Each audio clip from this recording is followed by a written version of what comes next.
My name is Carly with Keep Gastonia Beautiful, and today we are going to read a book called Retrieving with Evie by Susan Hart. And she is out of Evansville, Indiana, and she is with Keep Evansville Beautiful. And I have my dog Charlie here, who is a friend of Evie's and helps us pick up litter, and he's going to help us read the book.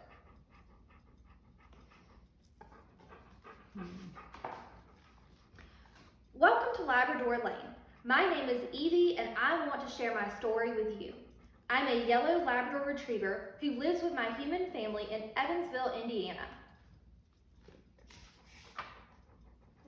Labrador Lane is located in the woods along Pigeon Creek. A lot of wildlife share my special place. Turtles, rabbits, squirrels, deer, geese, foxes, and great blue herons keep me busy.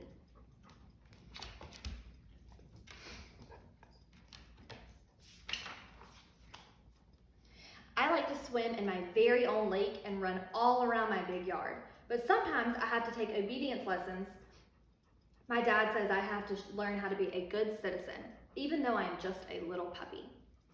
My dad says I am a good girl and very smart.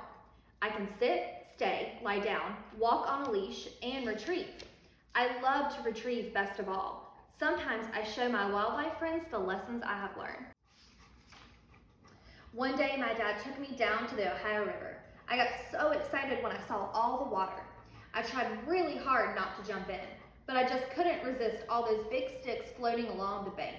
I love retrieving those sticks, but then something shiny bobbed up and down right in front of my nose. Since I am so smart, I remembered what that shiny thing was. My family puts those into a big blue box. Yes, it was a soda can, just like the ones my family recycles. I made my retrieve and took the prize to my dad. He was very proud of me, but he said that I could cut my mouth trying to retrieve cans. He was telling me that we could take it home to recycle, but I'd already plunged back into the river. I didn't know which one to grab first. Just then I heard my dad say, "Evie, you can't retrieve all those cans. We would be here all day and you could get hurt. Maybe some of our friends can help us retrieve those another day." I really didn't like leaving these cans, but I had to be a good citizen and obey him.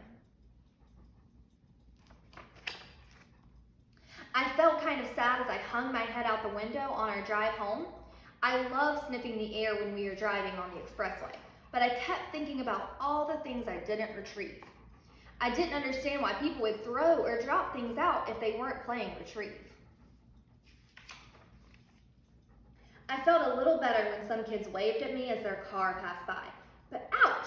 I felt a little sting on my nose and then it really started to hurt. I whimpered for a moment and then I let out a howl. My dad pulled over to see what had happened and he saw smoke coming from the car seat. I had been hit by a cigarette butt. Those kids who waved at me were nice, but some adult in the car had thrown a cigarette out when they passed us. My dad had to put some cool water on my nose and he said my fur was going to be okay. I didn't feel like sniffing anymore until we got back to Labrador Lane. I knew I wouldn't have to worry about litter bugs throwing fire at me once I got home. The only kind of bugs and fire would be the fireflies from my backyard. That night, before bedtime, my dad said he had been thinking about what a good citizen I was. I had to retrieve the trash people had left, but it was more litter than I could ever retrieve alone. He said, "Evie, let's call our friends and together we can spread the word." The end. At Keep Gastonia Beautiful, we have litter bags for your car, litter cleanup supplies, and we have an Adopt a Street program you can get involved in to help stop littering in our town.